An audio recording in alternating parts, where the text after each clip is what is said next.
नहीं।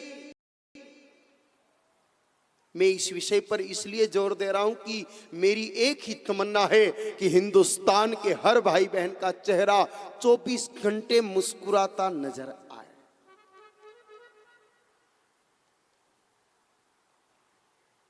क्योंकि जब से हिंदुस्तान के लोग उदास हुए हैं ना, ये बहुराष्ट्रीय कंपनियां आपकी मुस्कुराहट को भी भुना रही है और पेस्ट का विज्ञापन करके कह रही कि ये पेस्ट करो मुस्कुराहट रहेगी, स्माइल आएगी। अरे कोई पेस्ट से स्माइल आती है क्या? मैं चाहता हूं एक नैसर्गिक मुस्कुराहट आपके जीवन में आए। रोटियां रोज बना रही है माताएं अपने घर में, बना रही कि नहीं बना रही है? एक छोटा सा प्रश्न है आपसे कि पहली रोटी अच्छी बनती है क्या? हाथ उठा करके इशारा करके बताओ। सब हाथ हिल रहे हैं कि नहीं बने। अरे भाई सीधी सी बात है, पहली रोटी अच्छी नहीं बनती क्योंकि पहले वो तवा बराबर गर्म नहीं होता। पहली रोटी कभी कड़क हो जाती, कभी कच्ची रह जाती, कभी जल जाती, कभी बढ़िया फूलती नहीं। जो उत्तम नहीं, श्रेष्ठ नहीं, अच्छी नहीं, बढ़िया नहीं, चौकी नहीं, कच्ची है, कड़क है, जली है, बली है, बोलो उसको अगर हम गौ माता को जिमाएंगे तो गौ माता के तन में विराजमान 33 कोटि देवता उसका भोग लेंगे क्या? नहीं लेंगे।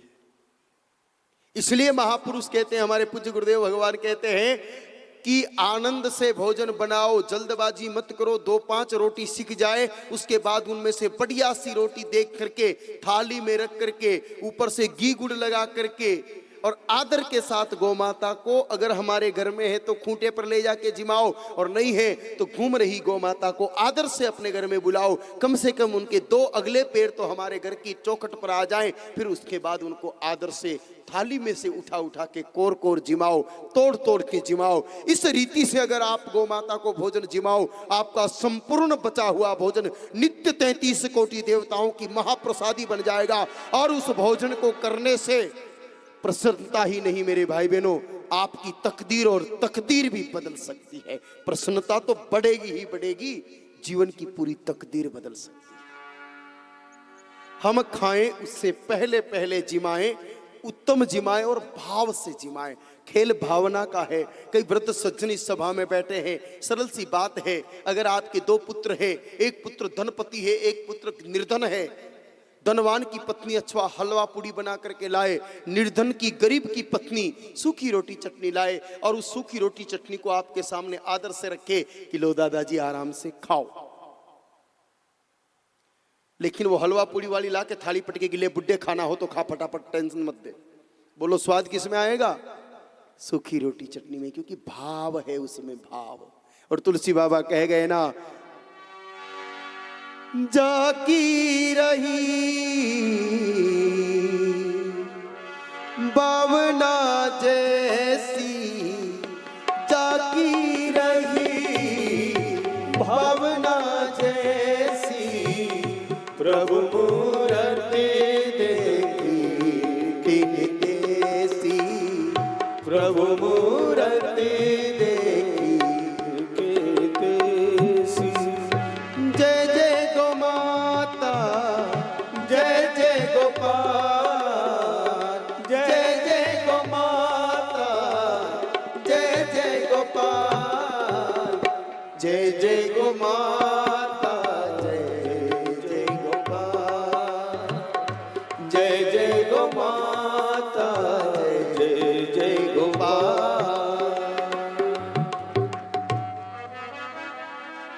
जाकी रही भावना जैसी, प्रभु मूर्त देखी तिन तेसी। हम गाय माता को मां समझ के, ईश्वर समझ के, 33 कोटि देवताओं का विग्रह समझ के अगर प्रेम पूर्वक रोटी जिमाएंगे तो वो भगवती गौ माता हमको आशीष देगी, हमारे जीवन को धन्य धन्य कर देगी। और अगर हमारी दृष्टि में गौ माता साधारण पशु है और हम उसको पशु भाव के साथ अपने हिसाब से रोटी जिमाएंगे तो फिर हमारे जीवन में पशुता की वृद्धि होगी, मानवता की नहीं होगी।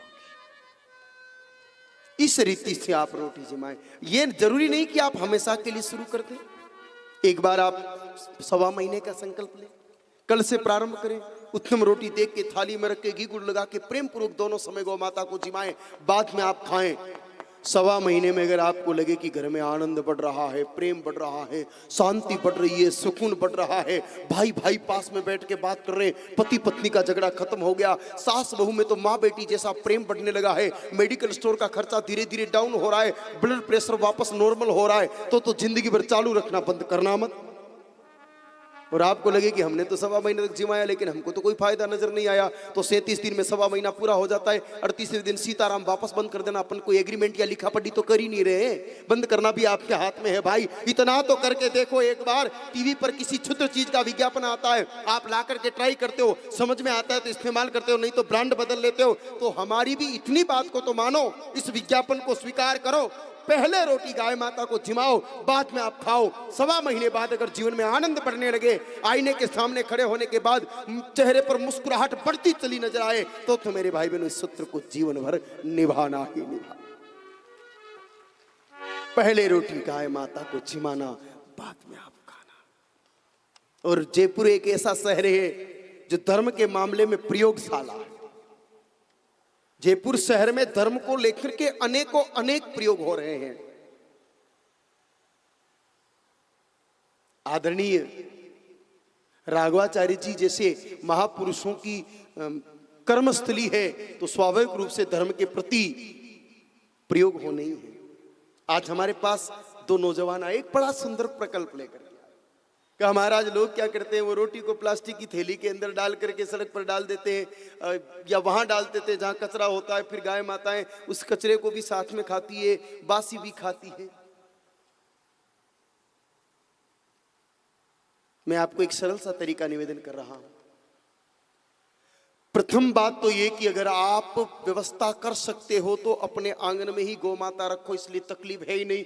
उठे, रोटियां बनी, 2-4 सीखने के बाद अच्छी सी रोटी देख के गौ माता को जिमा दी, फिर घर वालों ने खाया। सबसे श्रेष्ठ और उत्तम तरीका तो ये है, इसके मुकाबले तो कुछ है ही नहीं।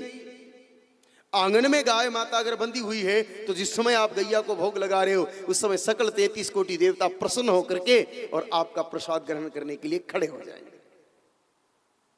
जो मजबूर है और जिनके घर में गाय माता नहीं है, उनके लिए क्या व्यवस्था? करी महाराज, हम तो गाय माता को रोटी देना तो चाहते हैं लेकिन टाइम पे आती नहीं, टाइम पे आप बुलाते नहीं।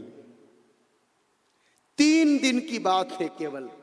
आप सुबह सुबह भोजन बना करके अपने घर के बाहर खड़े हो जाओ और कोई भी नंदी भगवान या गौ माता निकल रही हो, प्यार से आवाज लगाओ मां, और उसको बुला करके वो रोटी जिमा दो। 3 दिन तक इस नियम को निभा लेना। चौथे दिन फाटक बंद करके अंदर बैठ जाना।